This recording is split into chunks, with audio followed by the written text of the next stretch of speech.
नमस्कार, good morning. आप देख रहे हैं उत्तराखंड एक्सप्रेस। आपके साथ मैं हूं कंचन डोगरा नेगी और आज की बड़ी खबर आपको बताते हैं। आज देहरादून लौटेंगे मुख्यमंत्री त्रिवेंद्र सिंह रावत। दोपहर 12 बजे तक का समय है जब वो देहरादून लौट जाएंगे। सोमवार को दिल्ली दौरे पर रहे मुख्यमंत्री त्रिवेंद्र सिंह रावत। राष्ट्रीय अध्यक्ष जेपी नड्डा से उन्होंने मुलाकात की। राज्यसभा सांसद अनिल बलूनी से उन्होंने मुलाकात की। तो पॉइंट टू पॉइंट हम आपको बता रहे हैं कि सोमवार से जो दौरा शुरू हुआ उसके बाद किन किन के साथ मुलाकात हुई है। बीजेपी राष्ट्रीय अध्यक्ष जेपी नड्डा से मुलाकात हो चुकी है। राज्यसभा के सांसद अनिल बलूनी के साथ मुलाकात हो चुकी है। और अब आज दोपहर 12 बजे का समय है जब प्रदेश वापसी हो रही है मुख्यमंत्री त्रिवेंद्र सिंह रावत की। सोमवार को दिन भर उत्तराखंड को लेकर दिल्ली से सियासी सरगर्मियां बढ़ी रही। अब बाद में रात को उत्तराखंड बीजेपी के प्रवक्ता मुन्ना सिंह चौहान मीडिया से मुखातिब होते हैं। उन्होंने साफ कहा कि पार्टी में किसी तरह की कोई नाराजगी नहीं है। सीएम त्रिवेंद्र सिंह रावत अभी भी मुख्यमंत्री हैं।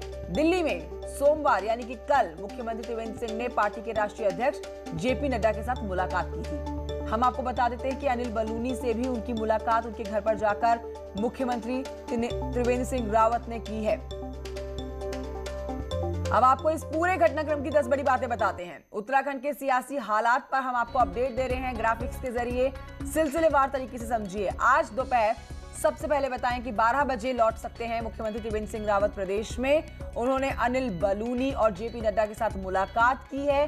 मुलाकात के बाद वापसी हो रही है।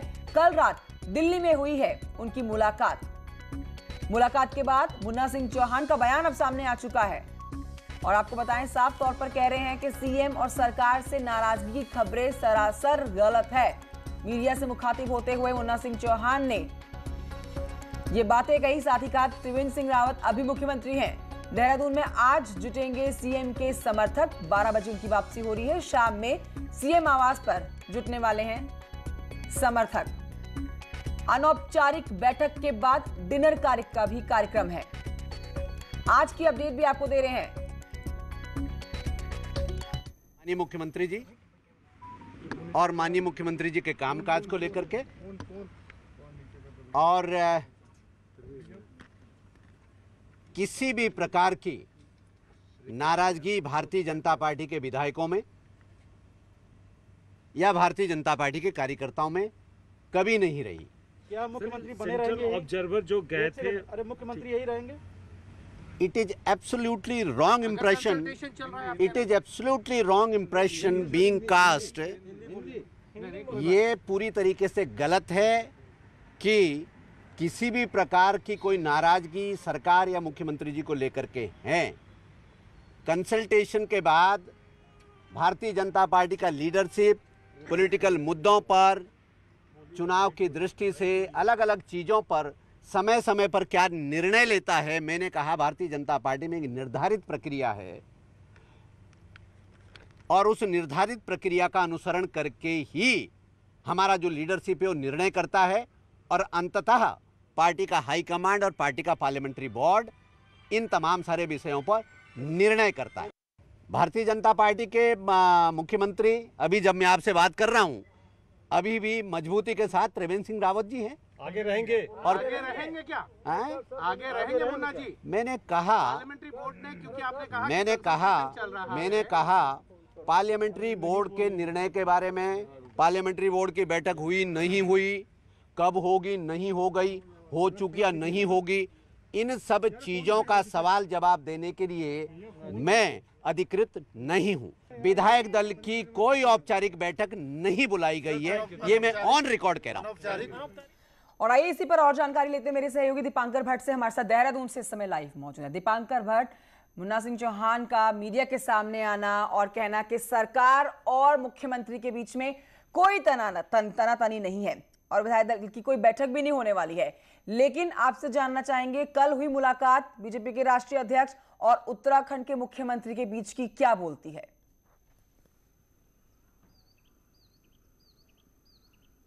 बिल्कुल कंचन, कल सुबह 11 बजे मुख्यमंत्री देहरादून से रवाना हुए थे और रात 11 बजे, लगभग पौने 11 बजे मुन्ना सिंह चौहान मीडिया के सामने आए। मुन्ना सिंह चौहान ने 3 बातें साफ की। पहली बात यह कि मुख्यमंत्री त्रिवेंद्र सिंह रावत अभी भी मुख्यमंत्री है। दूसरी बात यह कि विधायकों की कोई नाराजगी मुख्यमंत्री को लेकर या मुख्यमंत्री के साथ नहीं है। और तीसरी बात यह कि विधायक दल की जो बैठक की खबरें कल देर शाम उठी या कयास लगाए गए, वो भी कोई बैठक आज मुख्यमंत्री आवास में नहीं होने जा रही है। इसके अलावा जो कल दिन भर सियासी अटकलों का दौर रहा, मैं बीजेपी प्रदेश कार्यालय के बाहर इस वक्त मौजूद हूं। बीजेपी के प्रदेश अध्यक्ष बंशीधर भगत कल 2 बार यहां पर आए और दोनों बार बंशीधर भगत ने यही बातें कही कि मुख्यमंत्री त्रिवेंद्र सिंह रावत हैं और जो 2022 का चुनाव होगा वो भी उन्हीं के नेतृत्व में होगा। बीजेपी में फिलहाल कोई बदलाव नहीं होने जा रहा है। लेकिन शनिवार को अगर हम बात करें, जब यहां पर रमन सिंह आए थे सुबह 11 बजे और शाम में 7 बजे जब वो दिल्ली लौटे, उस दिन भी कुछ इसी तरह सियासी अटकलें देहरादून में रही और कल जब सोमवार को मुख्यमंत्री दिल्ली में रहे, वही सियासी अटकलें रही। लेकिन देर शाम मुन्ना सिंह चौहान ने सारी बातों को फिर से खारिज किया है। अब आज मुख्यमंत्री देहरादून वापस लौट रहे हैं। 10 से 11 बजे के बीच मुख्यमंत्री दिल्ली से रवाना होंगे और 12 साढ़े 12 तक वो देहरादून पहुंचेंगे। दीपांकर, लेकिन पार्टी साफ कह रही है कि सरकार भी यही है ही और मुख्यमंत्री त्रिवेंद्र सिंह रावत भी यही रहेंगे। लेकिन इस बीच में ये खबरें कहां से निकल कर आ रही हैं, जहां पर ये कहा जा रहा है कि विधायक दल की बैठक होने वाली है और मुख्यमंत्री त्रिवेंद्र सिंह रावत से एक नाराजगी है विधायकों की, मुख्यमंत्री की कुर्सी पर एक तरह से अब तलवार लटक रही है, आने वाले समय में एक बड़ा बदलाव देखा जा सकता है। ये खबरें कहां से निकल कर आ रही हैं? ये सारी बातें तब खड़ी हुई जब सत्र चल रहा था गैरसैंण में और 6 तारीख को अचानक से यहां पर रमन सिंह, जो पूर्व सीएम है छत्तीसगढ़ के और जो बीजेपी के राष्ट्रीय उपाध्यक्ष है, वो अचानक से आते हैं। फिर कोर कमेटी की अचानक बैठक बुलाई जाती है, मुख्यमंत्री गैरसैंण से आते हैं, तमाम सांसद आते हैं, शाम में विधायकों को यहां पर बुलाया जाता है। उसके बाद सोमवार का कल जो घटनाक्रम रहा, यानी शनिवार को रमन सिंह के देहरादून आने के बाद से इस बात की अटकलें लगाई गई कि अचानक से आखिर रमन सिंह को क्यों आना पड़ा दिल्ली से, रमन सिंह किसके कहने पर यहां आए, हाईकमान ने क्यों रमन सिंह को यहां पर भेजा। और रमन सिंह क्योंकि राष्ट्रीय उपाध्यक्ष हैं, 3 बार मुख्यमंत्री रह चुके हैं छत्तीसगढ़ के, तो उनका अचानक से आने के बाद ये सारे सवाल सियासी कयास यहां पर लगाए गए और फिर अलग अलग तरह की अटकलें, अलग अलग तरह की गॉसिप सामने आई। लेकिन अभी तक चाहे बीजेपी के प्रदेश अध्यक्ष हो, चाहे मुख्यमंत्री त्रिवेंद्र सिंह रावत हो या फिर मुन्ना सिंह चौहान हो, तीनों लोगों ने यह बात मानी है कि एक रूटीन दौरा है, रूटीन मुलाकातें हैं। और जो जेपी नड्डा और मुख्यमंत्री के बीच कल मुलाकात हुई है, उस पर कल मुन्ना सिंह चौहान ने भी कमेंट करने से इनकार कर दिया था। उन्होंने कहा था कि मैं इस बात पर कोई कमेंट नहीं कर सकता कि जेपी नड्डा और मुख्यमंत्री के बीच किस बात को लेकर बातचीत हुई है। यानी अब सब कुछ इस बात पर भी निर्भर करेगा कि मुख्यमंत्री जब लौटेंगे क्या यहां पर राजनीतिक हालात रहेंगे, मुख्यमंत्री अपने रूटीन वर्क पर लौटेंगे। और 12 तारीख को चिंतन शिविर की बैठक बीजेपी की देहरादून में होनी है, 13 और 14 को कार्य समिति होनी है बीजेपी की प्रदेश की, और 18 तारीख को सरकार के 4 साल कंप्लीट हो रहे हैं। यानी अगले 8 दिन बहुत इंपॉर्टेंट है बीजेपी संगठन और सरकार के लिहाज से। और आज का दिन 9 तारीख और 10 तारीख, आज और कल में मुख्यमंत्री जब यहां पर आएंगे, देहरादून लौटेंगे, उस सियासी घटनाक्रम पर नजर जरूर रहेगी। लेकिन बीजेपी के लिए अगला हफ्ता बहुत इंपॉर्टेंट है। अगला हफ्ता बहुत बड़े इंपॉर्टेंट है दीपांकर, और विपक्ष के लिए एक बड़ा चुनावी मुद्दा यह बन सकता है। अब सरकार की तरफ से सफाई देना कि कोई नाराजगी नहीं है, सरकार में मुख्यमंत्री का इसी तरह से इसी पद पर बने रहना, ये आने वाले समय में साफ करेगा कि स्थितियां क्या बनती है। बहरहाल शुक्रिया आपका जानकारी के लिए। तो उत्तराखंड के मुख्यमंत्री सोमवार को दिल्ली दौरे पर पहुंचे। सियासी कयासों के बीच में सीएम त्रिवेंद्र सिंह रावत ने साफ कर दिया कि ये एक सामान्य दौरा है और वो पार्टी के बड़े नेताओं से मिलने दिल्ली आए हैं। सीएम त्रिवेंद्र सिंह ने श्री श्री बाबा बाल गंगाधर के आश्रम जाकर उनसे मुलाकात भी की। आप 4 तस्वीरें देख रहे हैं, जिसके बाद उन्होंने सीएम त्रिवेंद्र सिंह रावत ने सांसद अनिल बलूनी के साथ भी मुलाकात उनके आवास पर जाके की। बलूनी से मिलने के बाद सीएम पार्टी अध्यक्ष जेपी नड्डा से मिलने उनके आवास पर पहुंचे। अब बढ़ते हैं आगे, हरिद्वार कुंभ मेले की बात करते हैं, जहां पर आस्था और उमंग के कई नजारे देखने को मिल रहे हैं। बड़े बड़े साधु संतों ने न सिर्फ भारतीय बल्कि विदेशी अनुयायी भी कुंभ मेले में शामिल हो रखे हैं। सोमवार को महानिर्वाणी अखाड़े की पेशवाई निकाली गई, जिसमें विदेशी श्रद्धालु भी बड़ी संख्या में शामिल थे। विदेशी श्रद्धालुओं का कहना है कि वो कुंभ मेले का आनंद उठा रहे हैं। कई विदेशी श्रद्धालुओं ने हिंदू धर्म से प्रभावित होकर अपना हिंदू नाम भी रख लिया है। We are very blessed that we can be here. We are aware that a lot of saintly people are here. blessing us, blessing the world in this dangerous time, heavy time. People are not aware how saints are important, how this spiritual gathering. अब बात करते हैं अंतर्राष्ट्रीय महिला दिवस के अवसर पर अखिल भारतीय अखाड़ा परिषद के अध्यक्ष महंत नरेंद्र गिरी ने कहा कि महिलाएं सभी क्षेत्रों में पुरुषों के साथ कंधे से कंधा मिलाकर काम कर रही हैं। अब जरूरत है कि धर्म और आध्यात्म के क्षेत्र में भी महिलाओं को बराबर की भागीदारी दी जाए। उन्होंने कहा कि निरंजनी अखाड़े में बड़ी संख्या में साध्वियां महामंडलेश्वर के पद पर हैं। उन्होंने दूसरे अखाड़ों से भी अपील की है कि वो योग्य महिलाओं को महामंडलेश्वर के पद पर सुशोभित करें। हमारा कहना यह है कि हमारी माताएं बहनें, हमारी बेटियां हर क्षेत्र में आगे हैं, तो आध्यात्मिक क्षेत्र में भी उनको आगे आ रही है, वो आना भी चाहिए। हम लोगों का राय ये है कि जितने महामंडलेश्वर हमारी माताएं बहनें बनेंगी उतना हम लोगों के लिए अच्छा रहेगा। आपको ये बताएं कि पूर्व मुख्यमंत्री हरीश रावत सोमवार को हरिद्वार पहुंचे, जहां उन्होंने कनखल में महानिर्वाणी अखाड़े की पेशवाई का स्वागत किया और साधु संतों से आशीर्वाद लिया। साथ ही इस दौरान पूर्व मुख्यमंत्री अलग ही अंदाज में नजर आए। उन्होंने अखाड़े की पेशवाई मार्ग पर झाड़ू भी लगाया, डपली बजाकर संतों का अभिवादन किया।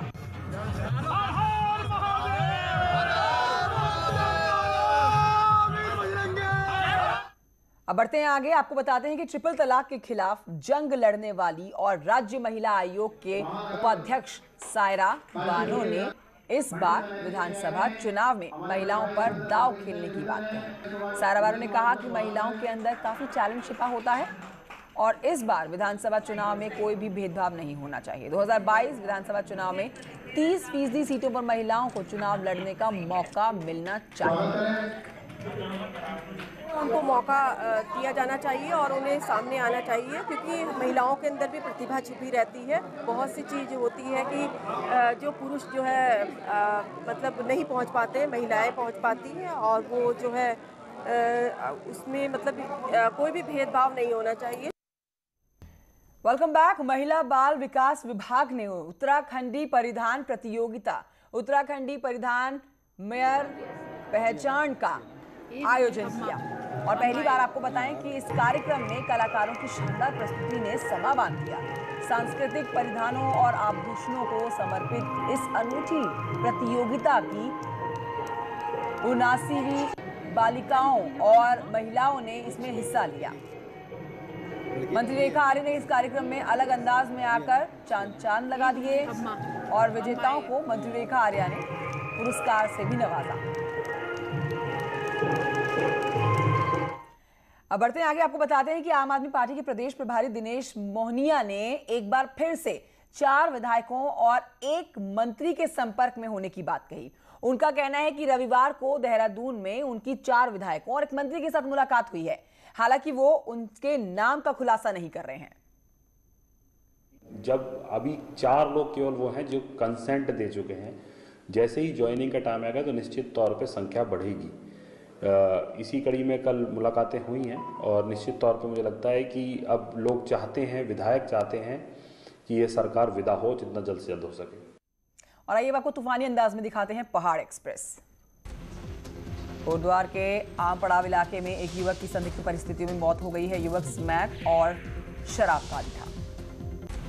रामनगर में हल्द्वानी बस स्टेशन के पास नहर में एक व्यक्ति का शव मिला है। फिलहाल शव की शिनाख्त नहीं हो पाई है। डीजीपी अशोक कुमार ने बनबसा टनकपुर में लगी हुई भारत नेपाल सीमाओं का जायजा लिया। नैनीताल पहुंचे स्वास्थ्य सचिव अमित नेगी ने कहा है कि राज्य में दूरस्थ इलाकों में जल्द ही डॉक्टरों की नियुक्ति की जाएगी।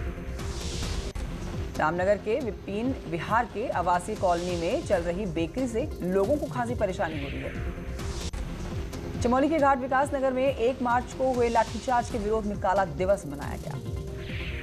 अल्मोड़ा जिले को गैरसैंण कमिश्नरी में मिलाए जाने के विरोध में आम आदमी पार्टी के नेताओं ने सरकार का पुतला फूंका।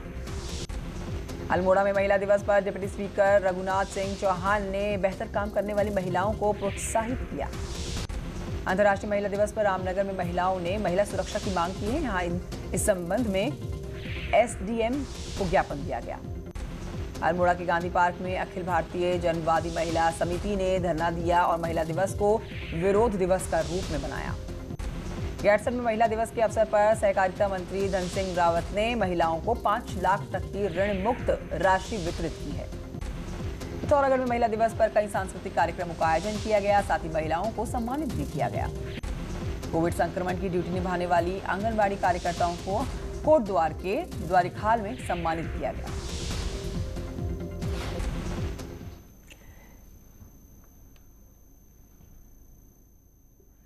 नैनीताल में किसानों के चेहरे खिले हुए हैं क्योंकि खेत और फल बागानों में फ्लावरिंग अच्छी हुई है। उन्हें चिंता बस मौसम की है। देखिए इस पर एक रिपोर्ट।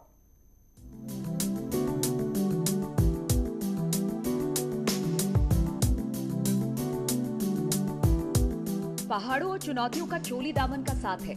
पहाड़ों के मौसम चक्र से किसान हमेशा परेशान रहते हैं, लेकिन इस बार फल बागानों की फ्लावरिंग ने किसानों के चेहरे खिला दिए हैं। बस अंदेशा है तो मौसम का। अगर मौसम ने मिजाज बदला तो खिलखिलाते खेत भी मुरझा सकते हैं। नैनीताल के रामगढ़, हली, हरप्पा, बेताल घाट समेत कई इलाकों में खेत, फल बागान पूरी रंगत में है। हालांकि किसान बारिश न होने से थोड़े परेशान जरूर है। फूल तो हमारे फुलाई बहुत बढ़िया है। आड़ू खुमानी पुलम में अच्छा फुलाई है और बारिश नहीं होने के कारण अभी फूल टिकने की संभावना नहीं है। और जो अभी मौसम खराब चल रहा है इसकी वजह से कुछ जो है कि हो सकती है बारिश की संभावना है। अगर बारिश अभी अच्छी हो जाती है तो फसल की अच्छी संभावना है। कम बारिश और स्नोफॉल की कमी से किसान परेशान जरूर हैं, क्योंकि पिछले साल आड़ू की फसल बीमारी की वजह से खराब हो चुकी है। पिछले साल टाइफिनिया आने की वजह से आड़ू की फसल लवा चौपटी हो गई थी, तो काश्तकारों ने बीमा भी करा रखा है। सरकार से यही डिमांड है कि बीमे की राशि को बढ़ा के अगर काश्तकारों को दिया जाए तो संभवतः काश्तकार थोड़ी सी ऊपर की स्थिति में उठ पाए। इस वक्त बर्फ और बारिश हो जाती तो ओले का भय नहीं रहता, और इसके साथ साथ हवा चलेंगी। हवा चलेगा तो उससे भी नुकसान होगा। फिलहाल तो खेत देखकर किसान खुश हैं, लेकिन अगर मौसम चक्र बदला तो बागानों पर संकट बढ़ सकता है। वीरेंद्र बिष्ट, न्यूज़ 18, नैनीताल।